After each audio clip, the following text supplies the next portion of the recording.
Okay so आज हम लोग को परक्यूजिट्स में आगे पढ़ना था। तो परक्यूजिट्स में पढ़ने से पहले एक बार फिर से मैं कंप्यूटेशन, जैसा कि सब लोग को बार बार बताता हूँ जब भी सैलरी का नया टॉपिक पढ़ाता हूँ। सबको पता है सैलरी में जो कंप्यूटेशन ऑफ टैक्सेबल सैलरी है, इसको हम लोग समझ रहे हैं। वो भी असेसमेंट ईयर 2021।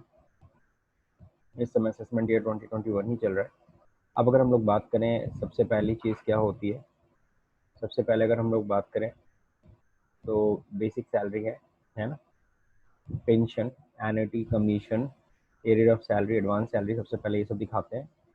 लीव सैलरी होगा तब भी यही, बोनस होगा तब भी यही। ना सेकंड नंबर पे टैक्सेबल अलाउंसेस। अलाउंसेस में हमने सारे के सारे अलाउंसेस पढ़ लिए थे, कौन कौन से एग्जाम्प्ट अलाउंसेस होते हैं, कौन से टैक्सेबल अलाउंसेस होते हैं। ठीक है। Next, value of perquisites. हम लोग का जो थर्ड टॉपिक ही चल रहा है, वैल्यू ऑफ परक्यूजिट्स, जिसमें हम लोग ने आरएफए, रेंट फ्री अकोमोडेशन पढ़ लिया था। मोटर व्हीकल की वैल्यूएशन कैसे करेंगे अगर ये मोटर व्हीकल की फैसिलिटीज प्रोवाइड होती है, तो ये भी हमने पढ़ लिया था। ठीक है ना। Use of assets, sale of assets, mobile assets, ये सब भी हम लोगों ने कवर कर लिया था। तो आज हम लोग का अगला टॉपिक है, देखिए परक्यूजिट्स में हम लोगों ने मोटर व्हीकल हो गया था हम लोग का। ओके, मोटर व्हीकल हम लोगों ने कंप्लीट कर लिया था। यूज ऑफ मोबाइल एसेट्स भी हो गया था। मोटर कार की परक्यूजिट्स हो गई थी। आगे हम लोग को आज देखना है जो, अच्छा sorry, gas, electricity, power supply की फैसिलिटी, इंश्योरेंस, फ्री एजुकेशन, ये भी हम लोगों ने पढ़ लिया था। आज हम लोग को पढ़ना था leave travel concession in India. तो leave travel concession in India, इसका मतलब है कि अगर एम्प्लॉय को हम अगर घूमने की सुविधा दे रहे हैं, आने जाने, जैसे सभी को पता है कि एम्प्लॉयज़ को ये फैसिलिटी दी जाती है नॉर्मली 2 साल में एक बार, इस तरीके से करीबन, है ना। तो ये फैसिलिटी अगर दी जा रही है तो उसकी वैल्यू में क्या ऐड होगा, सैलरी में उसके क्या ऐड होने वाला है, ये चीज़ सबको समझना होगा। For going anywhere in India, आपको इंडिया में कहीं भी घूमने के लिए दिया गया है छुट्टी, और प्लस उसका जो खर्चा है वो भी कंपनी उठा रही है। Along with his family, family के साथ आप जा सकते हैं। इज एग्जाम्ड एज फॉलो, तो उसमें एग्जामेशन कुछ इस तरीके से होगा। Journey is perform by air, अगर बाई एयर अगर आपने अगर परफॉर्म किया है वो, मतलब कि बाई एयर मतलब एरोप्लेन से अगर आप गए हो, तो उस केस में क्या होगा, amount of economy class air fare by the shortest root. ध्यान रखिएगा, पहले चीज़ तो इकोनॉमी क्लास, सभी को पता है कि एरोप्लेन में बिजनेस क्लास भी होता है, इकोनॉमी क्लास होता है। तो इकोनॉमी क्लास का जो भाड़ा होगा उसका, वो भी किस रूट से, शॉर्टेस्ट रूट से, है ना। The amount spend whichever is less, तो जो भाड़ा होगा आने जाने का, है ना, और जो अमाउंट आपके ऊपर कंपनी ने खर्च किया, जो दोनों में से कम होगा। सपोज करो जो इकोनॉमिक क्लास का जो भाड़ा था आने और जाने का, सपोज करो तुमने केरला प्लान किया, केरला तुम घूमने गए, तो वहाँ पर जाने आने का जो खर्चा था वो करीबन एयर, मान लीजिए बाई एयर था वो करीबन 22,000 रुपये, कंपनी ने तुम्हारे ऊपर 40,000 रुपये खर्च किया, तो 18,000 रुपये टैक्सेबल हो जाएगा। नेक्स्ट, इसी तरीके से अगर जर्नी परफॉर्म बाई रेल, अगर रेल के द्वारा अगर आप जर्नी में परफॉर्म कर रहे हो, तो amount of air condition first class, तो इसी फर्स्ट क्लास का रेल फेयर देख लेना। Bye the shortest root, shortest route समझ रहे हो ना। फॉर एग्जांपल अगर यहाँ से कानपुर जाना है तो लखनऊ होते भी हम जा सकते हैं, और ये बनारस होते हुए भी जाती है चौरी चौरा एक्सप्रेस, आप लोग को पता होगा ये सब चीज़ों के बारे में। तो अगर शॉर्टेस्ट रूट की बात करें तो लखनऊ वाला है, बनारस वाला थोड़ा लॉन्ग रूट से होते जाता है। तो शॉर्टेस्ट रूट का भाड़ा की बात हो रही है ना। AC first class, the amount spend whichever is less, again वही चीज़। अगर सपोज करो एसी फर्स्ट क्लास का भाड़ा आपकी फैमिली सहित जो भी आने जाने का है करीबन होना चाहिए, करीबन 15,000 था, लेकिन कंपनी ने करीबन सपोज करो 30,000 रुपये खर्च किया, तो 15,000 रुपये टैक्सेबल हो जाएगा, 15,000 रुपये एग्जाम्प्ट हो जाएगा। The place of origin of journey and destination are connected by rail and journey is performed by any other mode of transport। हालांकि जहाँ भी आपको घूमना था, जैसे ये तीसरा केस है कि सपोज करो जहाँ भी आपको घूमना था वो जगह तो रेल से कनेक्टेड थी, लेकिन फिर भी आपने किसी और ट्रांसपोर्टेशन मोड से आप जर्नी की है। सपोज करो आपने अपना खुद का कैब कर लिया, आप ट्रेन से नहीं गए, आपने अपने कैब से गए, तो ऐसे में कितना एग्जामेशन मिलेगा। तो अगेन वही कह रहा है, amount of AC first class rail fair देख लेना शॉर्टेस्ट रूट का, और जो भी अमाउंट स्पेंड किया हो विच एवर इज लेस। जैसे जिस जगह पे तुम कैब से गए हो, कैब का खर्चा करीबन पड़ा है 20,000 रुपये, और वही अगर एसी फर्स्ट क्लास से जाते तो करीबन खर्चा आता है 18,000 रुपये, है ना। तो और कंपनी ने खर्चा कितना किया है, करीबन 20,000 रुपये तुम्हारे पर खर्च किया है, यानी कि 18,000 तो एग्जाम्प्ट हो जाएगा, और जो 2,000 एक्स्ट्रा है वो तुम्हारा टैक्सेबल हो जाएगा।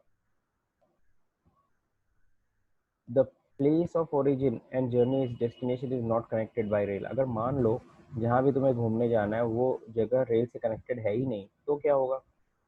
तब यहाँ पे ये देखना पड़ेगा, दो केसेस है। पहला नंबर, क्या वहाँ कोई पब्लिक ट्रांसपोर्ट सिस्टम है कि नहीं है, रोडवेज वोडवेज है कि नहीं है। और हो सकता है कि no recognize public transport system exist, suppose करो कोई पब्लिक ट्रांसपोर्ट सिस्टम भी वहाँ नहीं मौजूद है, कोई रोडवेज की बसें नहीं चलती हैं, तो उस केस में क्या होगा। तो चलिए पहला केस, अगर पब्लिक ट्रांसपोर्ट सिस्टम एग्जिस्ट है तब क्या होता है। तब यहाँ पे ये पहला वाला केस, फर्स्ट क्लास और deluxe fare by the shortest route और the amount spend whichever is earlier, यानी डीलक्स बस का, फर्स्ट क्लास या डीलक्स बस का भाड़ा देख लेना, और जो तुम्हारे ऊपर कंपनी ने खर्च किया विच एवर इज लेस। दूसरा नंबर, अगर सपोज करो कोई पब्लिक ट्रांसपोर्ट सिस्टम एग्जिस्ट नहीं है, तो amount of air fare, air condition first class rail fair by the shortest root amount spend whichever is less. अब देखो यहाँ पे एक प्रॉब्लम कर दिया, सबको पता है कि यहाँ पे तो पब्लिक ट्रांसपोर्ट सिस्टम है ही नहीं, पब्लिक ट्रांसपोर्ट सिस्टम तो है ही नहीं ना। अब फिर यहाँ पे एयर फेयर कैसे देखें, फिर हम फर्स्ट क्लास का भाड़ा कैसे देख सकते हैं।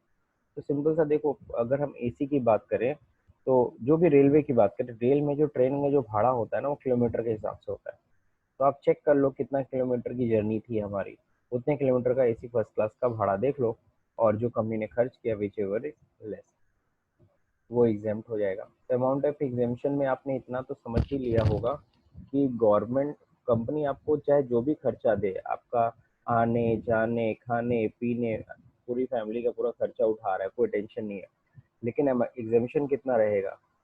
गवर्नमेंट ने सीधा, इनकम टैक्स ने सीधा सीधा कहता है बस भाई हम आने और जाने का खर्चा बस देखेंगे, उतना ही एग्जाम्प्ट करेंगे। अगर कंपनी ने तुम्हारे पर 1 लाख रुपए खर्च कर दिया है पूरा घुमाने के ऊपर, और जबकि आने जाने का भाड़ा जो है, जो भी हमने जो इनके अनुसार जो है वो करीबन 40,000 रुपये है, तो 40,000 ही एग्जामेशन मिलेगा, बाकी 60,000 रुपये आपकी सैलरी में ऐड होने वाला है। मतलब ये है लीव ट्रेवल कंसेशन। कई लोग ये भी सोच रहे होंगे कि लीव ट्रेवल कंसेशन आखिर में कंपनी देती क्यों है। भाई सिंपल सी चीज़ है, आप दिन भर कंपनी में खप रहे हो, आ रहे हो जा रहे हो, जाहिर सी बात है आपको रिफ्रेशमेंट चाहिए होता है, तो कंपनी आपके रिफ्रेशमेंट के ऊपर ये खर्च करता है कि कम से कम आप अपनी फैमिली के साथ थोड़ा समय बिताओ, घूम के आओ, ताकि फिर से फ्रेश होकर के और पूरा अपना 100% कंपनी को दो, है ना। तो आपके ऊपर खर्च किया जाता है। अब देखिए यहाँ पे medical facility. Now what is the medical facility. सबको पता है मेडिकल फैसिलिटी, अगर मेडिकल अलाउंस मिलता है, यहाँ देखो लिखा भी हुआ है, फिक्स मेडिकल अलाउंस अगर आपको मिलता है is always chargeable to tax, तो वो तो 100% टैक्सेबल है। लेकिन मेडिकल फिक्स मेडिकल अलाउंस पैसा नहीं दिया जा रहा, बल्कि मेडिकल की फैसिलिटीज दी जा रही है। तो मेडिकल की फैसिलिटी कोई कब उठाएगा, जब वो बीमार पड़ेगा, है ना। तो मेडिकल फैसिलिटी इन इंडिया अगर आप अगर ले रहे हो, तो उस केस में क्या होगा। तो उस केस में भाई सिंपल सी चीज़ है, the perquisite in respect of medical facility provided by an employer in the following hospital clinic is not chargeable to tax। अगर इन सब जगहों पे अगर आपने अगर मेडिकल फैसिलिटीज ले रखी है तो आपकी सैलरी में कुछ भी ऐड होने वाला नहीं है। नंबर वन, हॉस्पिटल ओन और मेंटेन बाय द एम्प्लॉयर। अगर वो हॉस्पिटल खुद एम्प्लॉयर का है, मान लीजिए आप रिलायंस में या टाटा में काम करते हो, और आपने टाटा के हॉस्पिटल में ही इलाज अगर कुछ हो रहा है आपका, तो सर जी उस केस में चूंकि कंपनी का खुद का हॉस्पिटल है तो आपकी सैलरी में कुछ भी जोड़ने वाला नहीं है। Hospital of central government and state government and local authority, अगर वो हॉस्पिटल सेंट्रल स्टेट या लोकल अथॉरिटीज़ का है तो उस केस में भी आपकी सैलरी में कुछ नहीं जुड़ेगा, है ना। Private hospital if it is also recommended by the government for the treatment of government employees. अगर कोई प्राइवेट हॉस्पिटल है जिसको रिकमेंड किया गया है किसके द्वारा, गवर्नमेंट के द्वारा, for the treatment of government employees, तो भी केस में आपकी सैलरी में कुछ भी नहीं जुड़ेगा। स्पेसिफिक मेडिकल फैसिलिटी अगर आपने ली है अंडर रूल 3A, आपको जाके पढ़ लेना है, in a hospital approved by a chief commissioner, commissioner है यहाँ पे, कमिश्नर होगा, तो अगर चीफ कमिश्नर है ना, अगर उसने अगर आपको अगर कोई प्रोवाइड किया हुआ है कि भाई ठीक है ये हॉस्पिटल रिकॉग्नाइज है, यहाँ पे भी मेडिकल ट्रीटमेंट आप ले सकते हो, तो अप्रूव्ड है चीफ कमिश्नर द्वारा, मेडिकल चीफ कमिश्नर। तो ऐसे केस में क्या है, ऐसे केस में भी वहाँ का जो भी मेडिकल फैसिलिटी आपने ली, आपके ऊपर सपोज करो 20,000 40,000 जो भी चाहे खर्चा हो जाए, आपकी सैलरी में कुछ भी ऐड होने वाला नहीं है। तो मेडिकल फैसिलिटी में आपको एग्जाम्पशन मिलता है, जबकि मेडिकल अलाउंस में 1 रुपये का एग्जाम्पशन नहीं मिलेगा। तो ये मेरे ख्याल से आपको समझ में आ गया होगा। अब एक और पॉइंट है, हेल्थ इंश्योरेंस प्रीमियम। कई बार क्या होती है, कंपनी आपका मेडिकल का खर्चा और या उसका खुद का हॉस्पिटल नहीं है, तो उस केस में क्या कराती है, वो एक और बेहतर चीज़ समझती है, क्यों ना हेल्थ इंश्योरेंस करा दिया जाए। तो आपका हेल्थ इंश्योरेंस करा देती है और आपका जो प्रीमियम है वो कंपनी पे कर रही है। Medical insurance premium paid on behalf of the employ, है ना। अगर मेडिकल इंश्योरेंस प्रीमियम पेड किया जा रहा है किसके बिहाफ पे, on the behalf of the employee by the employer, is not chargeable to tax in the hand of employee. ठीक है। तो जो मेडिकल इंश्योरेंस है प्रीमियम है, पेड किया जा रहा है on behalf of the employee, किसके बिहाफ में, एम्प्लॉय के बिहाफ पे, बाय द एम्प्लॉयर, किसके द्वारा, एम्प्लॉयर के द्वारा, is not chargeable to tax in the hand of employee. Employee के हैंड में ये टैक्सेबल नहीं है, ये ध्यान रहे, आपकी सैलरी में कुछ भी नहीं जुड़ेगा।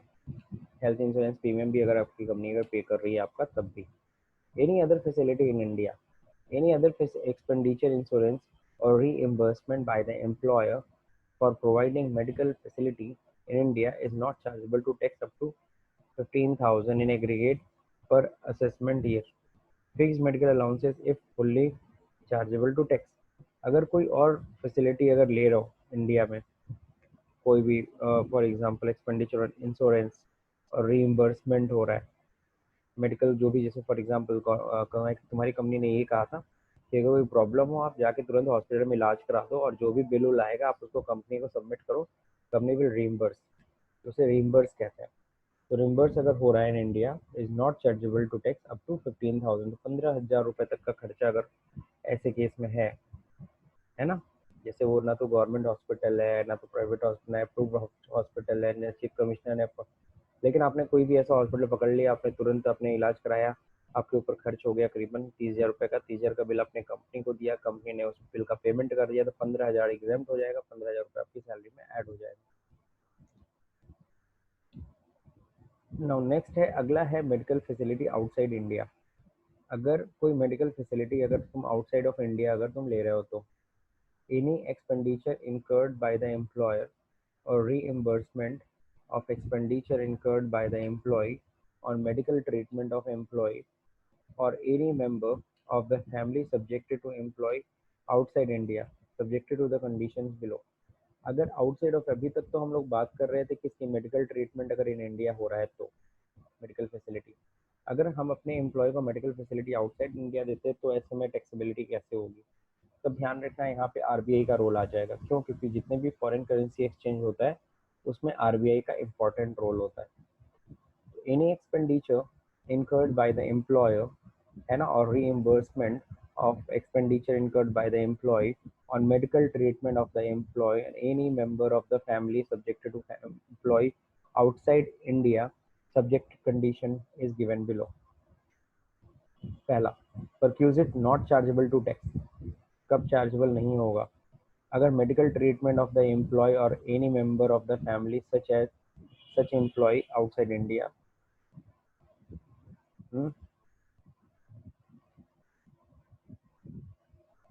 नेक्स्ट, इसके सामने दिया expenditure shall be excluded from the perquisites only extent permitted by the RBI.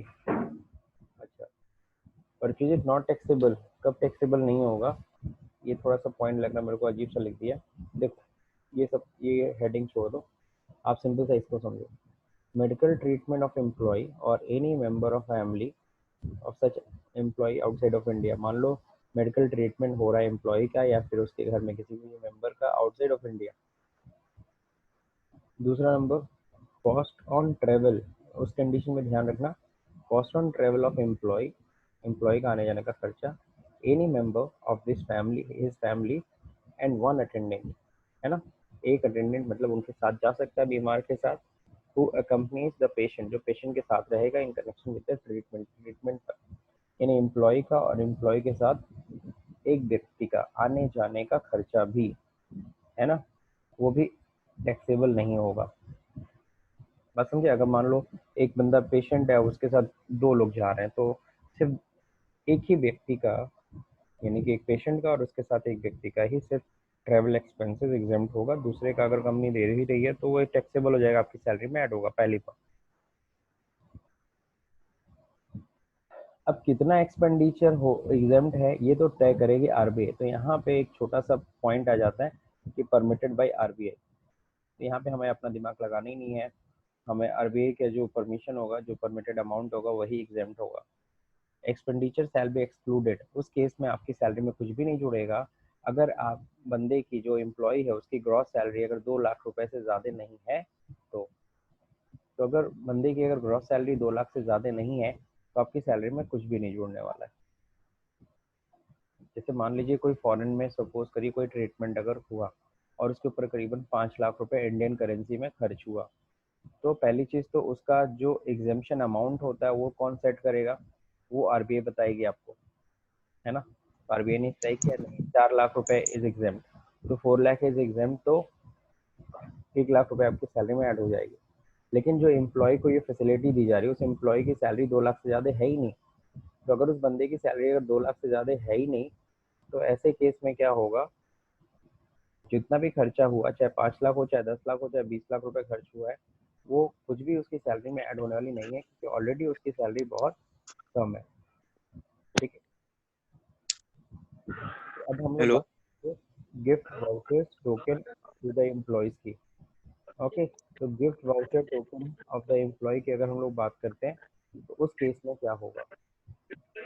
अगर कंपनी एम्प्लॉय को गिफ्ट देती है, वाउचर्स देती है, टोकन देती है ना,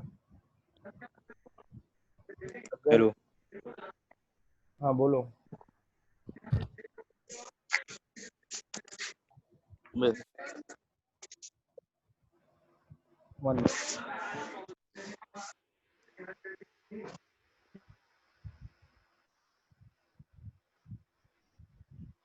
okay, gift vouchers tokens, gift voucher tokens की अगर हम लोग बात कर रहे हैं, क्या होगा उस केस में?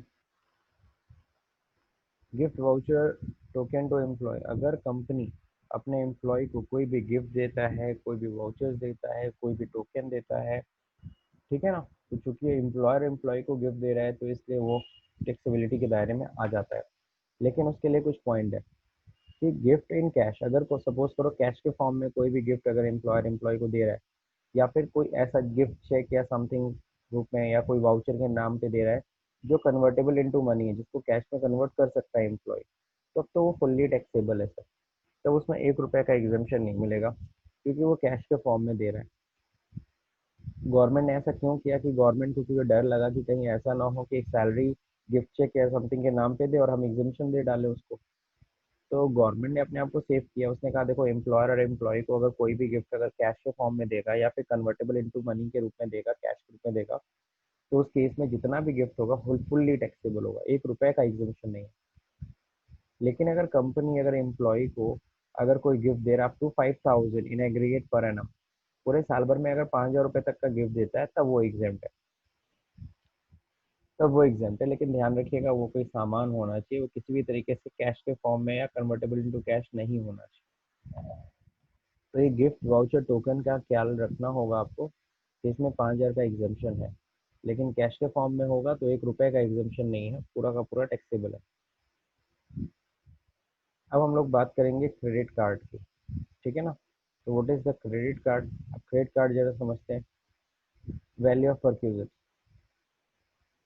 अगर हम क्रेडिट कार्ड की बात करें, अगर जैसे क्रेडिट कार्ड का पहले तो फैसिलिटी होता कैसा है, पहले ये पहले समझ लो आप लोग, क्योंकि इसी में पहले पॉइंट है, इसी को पहले समझना होगा आपको कि अगर कोई कंपनी अपने एम्प्लॉय को क्रेडिट कार्ड दे, मान लीजिए आप कंपनी के मैनेजर हो, है ना, या कंपनी के, हाँ मैनेजर हो मान लो, अच्छे पोस्ट पे हो, तो और जाहिर सी बात है क्या है उस केस में, कंपनी ने आपको एक क्रेडिट कार्ड दे दिया है, मान लो उसकी लिमिट है 1 लाख रुपए, और कंपनी ने आपको इसलिए क्रेडिट कार्ड दिया बिकॉज आप कंपनी के मैनेजर हो, और कल को कुछ भी ज़रूरत पड़े, मान लो कोई प्रिंटर नया लेना है या कोई लैपटॉप नया लेना है या समथिंग कुछ भी करना है, तो आप तुरंत क्रेडिट कार्ड का यूज़ करके उस चीज़ को परचेज कर लो बिना किसी देरी के, है ना। और क्रेडिट कार्ड में जो भी बिलिंग होगा, क्रेडिट कार्ड कंपनी का पेमेंट हो, कंपनी उसका पेमेंट कर देगी। तो नॉर्मली देखो सरकारी ये होता है कि यही डिफरेंस होता है प्राइवेट और सरकारी में। अगर हम लोग बात करें गवर्नमेंट में, तो गवर्नमेंट ऑर्गेनाइजेशन में क्या होता है और प्राइवेट ऑर्गेनाइजेशन में क्या होता है, इन दोनों में फ़र्क आप लोग समझ रहे होगे। अब गवर्नमेंट ऑर्गेनाइजेशन में एक ये होता है प्रॉब्लम कि कोई भी अगर कोई भी चीज़ खराब हुई, प्रिंटर खराब हुई, लैपटॉप खराब हो गया, देन आप उसके लिए आप रिक्वेस्ट दो, अप्रूवल होगा, वहाँ से हेड फाइल आगे बढ़ेगी, देन वहाँ से फिर अप्रूवल होने के बाद फिर पैसा सेंक्शन होगा, देन इसमें थोड़ा टाइम लग जाता है, it will take 15 to 20 days, है ना। और तब तक काफ़ी लेट हो जाता है। जबकि प्राइवेट ऑर्गेनाइजेशन में आप देखो ना कि कंपनी रिलाई करती है अपने एम्प्लॉयज़ के ऊपर, उसने डायरेक्टर को दे रखा है एक सीधे क्रेडिट कार्ड के लो 1 लाख रुपए का, अगर कोई प्रॉब्लम में दिखता है, तुमको लगता है कि हाँ वो रिप्लेसेबल नहीं है, रिपेयरेबल नहीं है, then immediately purchase that assets, है ना। I will give you the permission, है ना, हम आपको परमिशन देते हैं इतने तक की, एक लिमिट भी सेट कर दिया उसने, 1 लाख की क्रेडिट कार्ड है। और जाहिर सी बात है इसका पेमेंट तो कंपनी ही करेगी, और कंपनी की बिलिंग होगी, और कंपनी सीधे सामने वाले जिससे भी सामान खरीदा गया उसको पेमेंट कर देगी, कोई टेंशन ही नहीं है फिर आपको। हाँ, लेकिन फिर बाद में फिर चेकिंग होती है कि सच में वो रिपेयरेबल था या नहीं था। प्राइवेट में ऐसा नहीं है कि ऑडिट नहीं होता, ऑडिट बाद में होता है। इसमें क्या होता है, गवर्नमेंट वाले ऑर्गेनाइजेशन में पहले ऑडिट होगा कि सच में वो सामान एकदम खराब हो गया, तभी आपको नया खरीदने के लिए पैसा सेंक्शन होगा। इसमें पहला पैसा मिल जाता है और बाद में उसकी ऑडिट होती है कि आपने सही डिसीजन लिया था कि नहीं लिया था, ये कंपनी के फेवर में था कि कंपनी के लिए प्रॉब्लम था, आपने फिजूल खर्ची की है। तो ये थोड़ा सा फर्क है। खैर, तो मेरे ख्याल से क्रेडिट कार्ड का मतलब समझ गए होंगे। कई बार क्या होता है कि कंपनी का क्रेडिट कार्ड होता है कंपनी के लिए खर्च करने के लिए, लेकिन कई बार क्या होता है एम्प्लॉय कुछ अपने खर्चे भी उसी में मैनेज कर लेता है। तो वैल्यू ऑफ परक्यूजिट उसी केस की बात हो रही है। अगर expenditure incurred in respect of the credit card used by the employee, अगर एम्प्लॉय ने उस क्रेडिट कार्ड से कुछ अपने लिए कुछ चीज़ें खरीदी थी, तो उसमें माइनस कर दो expenditure on use of official purpose. मान लो टोटल 1 लाख का क्रेडिट कार्ड था, तुमने 80,000 की करीबन उससे परचेजिंग की थी इस महीने, जिसमें कंपनी से रिलेटेड जो परचेजिंग हुई थी वो करीबन 60,000 रुपये हुई थी।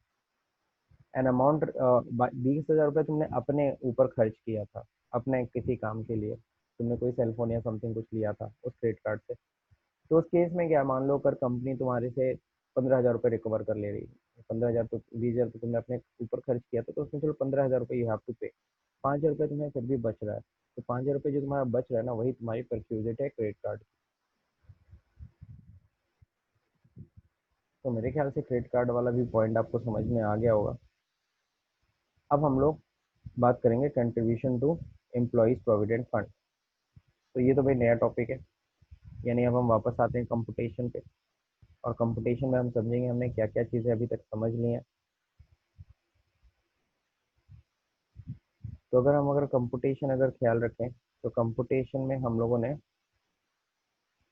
देखो, पहला पॉइंट हम लोगों ने कवर कर लिया, basic salary, pension, commission, air of salary, advance salary.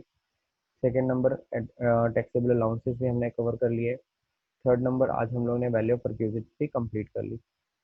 अब हम लोग को ये फोर्थ पॉइंट पे आना है, employer's contribution to provident fund in excess of 12%, ये वाला, और साथ ही साथ हम लोग इंटरेस्ट वाला भी पॉइंट कवर करेंगे। तो ये दोनों पॉइंट हम लोग साथ में ही पढ़ते हैं, लेकिन इसको पढ़ने से पहले हम लोग को क्या करना होगा, हम लोग को कुछ और भी चीज़ें समझनी होंगी।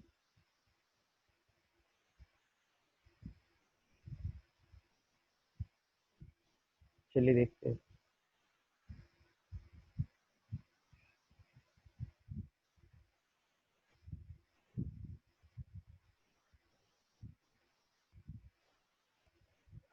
सबसे पहले तो पीएफ टॉपिक को स्टार्ट करने से पहले मैं कुछ चीज़ें को समझाना चाहूँगा। देखो एम्प्लॉय हम लोग पढ़ रहे ईपीएफ, तो ईपीएफ को पढ़ने से पहले कुछ और चीज़ें हैं जो आपको ध्यान में रखनी होंगी। चलिए स्टार्ट करते हैं। सबको पता है, पहले तो मैं आपको पीएफ के बारे में थोड़ा इंट्रोड्यूस कर दूं, व्हाट इज पीएफ। मैक्सिमम लोग, हालांकि यहाँ पे बहुत से लोग समझते हैं पीएफ प्रोविडेंट फंड होता है। अब ये प्रोविडेंट फंड को हिंदी में कहते हैं भविष्य निधि, प्रोविडेंट फंड। तो ये होता क्या है, ये सिंपल सी चीज़ है, आपके भविष्य, एम्प्लॉय के भविष्य के लिए फंड बनाया जाता है, प्रोविडेंट फंड। आपकी सैलरी से हर महीना, सॉरी मैं गलत में बोल दिया, सॉरी। तो प्रोविडेंट फंड है, भविष्य निधि इसको कहते हैं। और भविष्य निधि होती कितने तरह की है, पीएफ होती कितनी तरह की, तो इसको दो तरीके से बोला जाता है। पहला है आपका, जिसको हम लोग बोलते हैं EPF, E P F, that is called employee provident fund. ठीक है। सेकेंड पॉइंट है पीपीएफ। ठीक है ना। अब पीपीएफ का मतलब क्या होता है?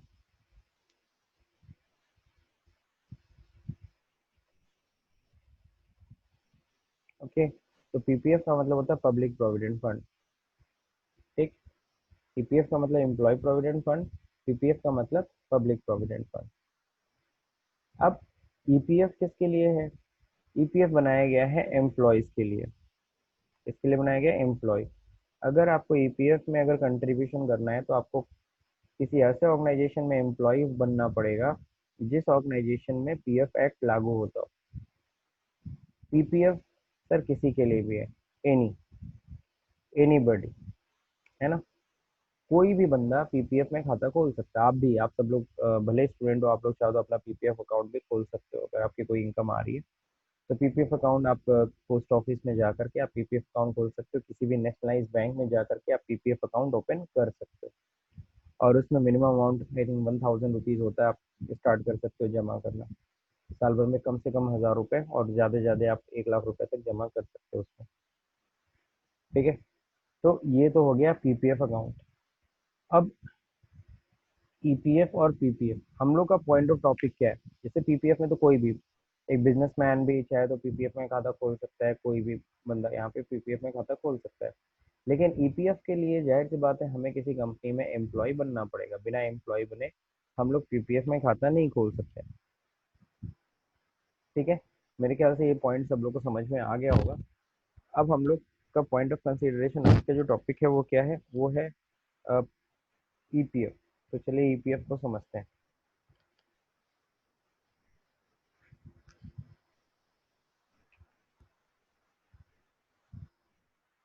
एम्प्लॉय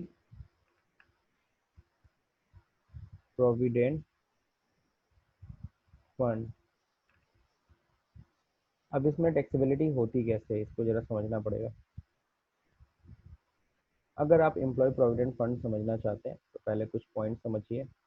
सबसे पहली चीज़ तो इसमें क्या क्या चीज़ें होती हैं, सबसे पहला होता है हर महीना आपकी सैलरी में से, एम्प्लॉय ईपीएफ में क्या होता है कि आपकी सैलरी से क्या कटेगा, एक अमाउंट काटा जाएगा हर महीना, दैट इज 12%, है ना। और आपका एम्प्लॉयर भी आपके पीएफ में 12% कंट्रीब्यूट करता है। जैसे मान लीजिए आपकी सैलरी है 10,000 रुपये। एक छोटा सा एग्जांपल, अगर मान लीजिए आपकी सैलरी है 10,000 रुपये, इसका अगर हम एट द रेट 12% अगर हम करें, 12%, तो क्या होगा? 1200 रुपये। तो क्या होगा कि आपकी सैलरी से 12% हर महीना 1200 रुपये काटा जाएगा, और एम्प्लॉय भी अपने जेब से 1200 रुपये देगा, और आपके पीएफ खाते में चला जाएगा कितना रुपए? 1200 प्लस 1200, 2400 रुपये तुम्हारे पीएफ में, दैट मीन्स ईपीएफ, ईपीएफ में कंट्रीब्यूट होगा, ये हर महीना होगा। ठीक है। यानी कि तुम्हारे हाथ में सैलरी आएगी कितनी? हाथ में सैलरी आएगी 10,000 में से माइनस हो जाएगा, क्योंकि तुम्हारे सैलरी से कितना कटा? 1200 रुपये कट गया, तो 8,800 रुपये तुम्हारे हाथ में आएगा। 1200 रुपये तो तुम्हारी सैलरी से गया, 1200 रुपये एम्प्लॉयर अपने जेब से दिए, 2400 रुपये हर महीना कंट्रीब्यूट होता रहता है ना। और ये कब तक कंट्रीब्यूट होता रहेगा? जब तक तुम रेजिग्नेशन नहीं देते या फिर रिटायरमेंट नहीं हो जाता, तब तक ये कंट्रीब्यूट होगा। और ईपीएफ का पैसा अच्छा खासा आपको मिलता है, और at the time of retirement और resignation, whichever is earlier. और ये जो फंड आपका बनता है, इसके ऊपर इंटरेस्ट रेट भी होता है, और ये इंटरेस्ट अप्रोक्स 8% इस समय चल रहा है। तो करीबन यही है कि हर साल आपका इस पे इंटरेस्ट रेट भी बनता है, और ये इंटरेस्ट आपको मिलता है, दिया जाता है। उस पर इंटरेस्ट मतलब, सॉरी, हर साल नहीं मिलता है, ये इंटरेस्ट कब मिलता है? जब आपका पीएफ मैच्योर होता है। मैच्योर मतलब जब आप रिटायर हो रहे हो, या resignation, whichever is earlier. और एक और चीज़ मैं बता दूँ, ये पीएफ फंड है किसका? पीएफ फंड बेसिकली ये कौन मेंटेन करता है? गवर्नमेंट। ये जो पीएफ फंड है वो किसके अंडर में आती है? गवर्नमेंट के अंडर में आती है। जो भी एम्प्लॉय, मान लीजिए मेरी कंपनी है, आप लोग मेरे एम्प्लॉय हो, तो मैं क्या करूँगा, आपको सभी की सैलरी से 12% काटूंगा, है ना, और अपनी जेब से भी 12% उसमें डालूंगा, और वो दोनों फंड इकट्ठा करके मैं जाके पीएफ फंड में जमा कर दूंगा। और पीएफ फंड आपको पता है किसके नीचे आती है? गवर्नमेंट डिपार्टमेंट है वो। ठीक है।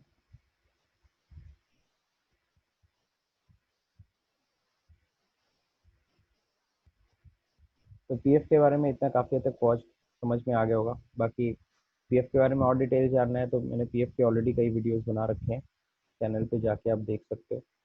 फिलहाल हम लोग इसकी फ्लेक्सिबिलिटी सैलरी के अंडर में देखने जा रहे हैं। सबसे पहली चीज़ हमको पता है, इसमें सबसे पहले कौन कंट्रीब्यूट करता है? एम्प्लॉयज़ कंट्रीब्यूशन होता है ना। सबसे पहले एम्प्लॉय कंट्रीब्यूट करेगा, तो एम्प्लॉय कंट्रीब्यूट करेगा, सबको पता है। ठीक। दूसरा कौन कंट्रीब्यूट करता है? एम्प्लॉयर्स कंट्रीब्यूशन होगा। मैं पहले एम्प्लॉयर ही कर देता हूँ। पहले एम्प्लॉयर्स कंट्रीब्यूशन कर लेते हैं, फिर एम्प्लॉयज़ कंट्रीब्यूशन कर लेते हैं। फिर आपको पता है हर साल इस पे इंटरेस्ट भी बनता है, और ये इंटरेस्ट का रेट गवर्नमेंट डिसाइड करती है हर फाइनेंशियल बजट में, यानी जो बजट आता है तो उसमें हर फाइनेंस बजट में इसका पीएफ का इंटरेस्ट रेट डिफाइन किया जाता है। इंटरेस्ट ऑन पीएफ, है ना, पीएफ पे जो इंटरेस्ट बन रहा है। फिर इसके बाद क्या होता है? हर साल आपको पता है एम्प्लॉय कंट्रीब्यूट कर रहा है, एम्प्लॉय कंट्रीब्यूट कर रहा है, उस पर इंटरेस्ट भी बन रहा है। इसके बाद होता है जब आप रिटायर हो रहे होते हो, है ना, तो क्या होता है? Lump sum amount. दैट मीन्स जो आपको अमाउंट निकालते हो, तो लमसम अमाउंट जो एक मुश्त राशि जो निकालते हो उसको हम लोग लमसम अमाउंट बोल रहे हैं। ठीक है। तो अब जो देखिए यहाँ पे है क्या। अब एक और चीज़, आप एम्प्लॉय किस तरह के हो सकता है आप क्या हो? गवर्नमेंट एम्प्लॉय हो सकता है आप क्या हो?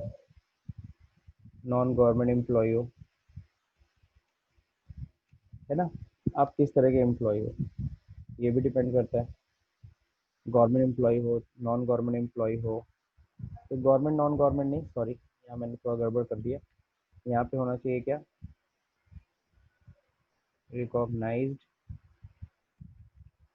PF provident fund.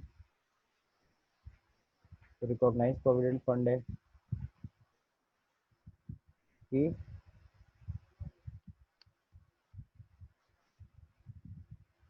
एक मिनट में कुछ गड़बड़ बता रहा हूँ। Recognise,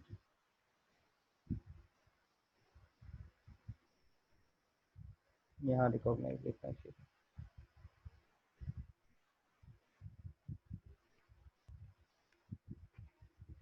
provident fund,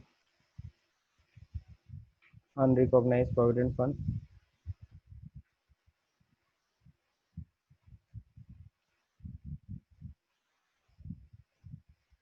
okay.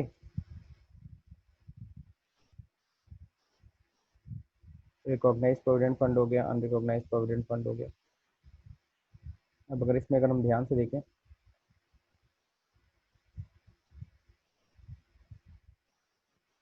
एक प्रोविडेंट फंड का मुझे नाम थोड़ा सा मिस हो रहा है, हम लोग थ्योरी में देख लेते हैं।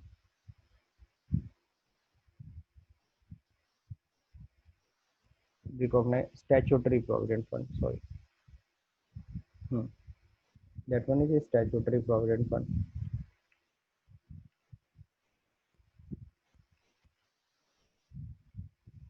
ठीक है। तो अगर हम लोग बात करें स्टैट्यूटरी प्रोविडेंट फंड,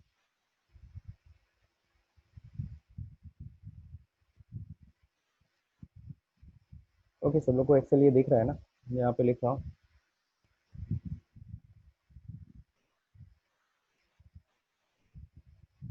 अब सबसे पहले बात करेंगे हम लोग स्टैट्यूटरी प्रोविडेंट फंड की। अब ये फंड कितने तरह? एम्प्लॉय प्रोविडेंट फंड अभी अभी आप देख रहे हो कि एम्प्लॉय प्रोविडेंट फंड भी कितने तरह के? तीन तरह के। पहला क्या है? Statutory provident fund. Sorry, statutory provident fund क्या होता है? तो स्टैट्यूटरी प्रोविडेंट फंड का मतलब सिंपल है कि जितने भी है ना गवर्नमेंट एम्प्लॉय होते हैं उनका जब पीएफ कटता है तो उसे हम स्टैट्यूटरी प्रोविडेंट फंड कहते हैं। अगर आप गवर्नमेंट एम्प्लॉय आपका अगर पीएफ कट रहा है जाहिर सी बात है आपका कौन सा पीएफ कट रहा होगा, एसपीएफ शॉर्ट में हम लोग बोलते हैं स्टैट्यूटरी प्रोविडेंट फंड। फिर एक होता है रिकॉग्नाइज्ड प्रोविडेंट फंड। अगर आपकी कंपनी, आप सभी को पता है पीएफ कहाँ लागू होता है, किस ऑर्गेनाइजेशन में लागू होता है, हर उस ऑर्गेनाइजेशन में लागू होता है पीएफ यहाँ पर पे 20 या 20 से अधिक एम्प्लॉय काम कर रहे हो। अगर किसी भी ऑर्गेनाइजेशन में जहाँ पर 20 या 20 से अधिक एम्प्लॉय काम करते हैं वहाँ पे पीएफ एक्ट लागू होता है, ये कानून है। ओके, सो पीएफ एक्ट लागू होता है और वहाँ पर क्या होगा, रिकॉग्नाइज प्रोविडेंट फंड एप्लीकेबल होगा, है ना। लेकिन अनरिकॉग्नाइज प्रोविडेंट फंड किसे कहते हैं? अनरिकॉग्नाइज प्रोविडेंट फंड का मतलब होता है कोई भी ऐसी ऑर्गेनाइजेशन जहाँ पे पीएफ लागू करने की कोई लाइबिलिटी है नहीं है। सपोज करो 20 से कम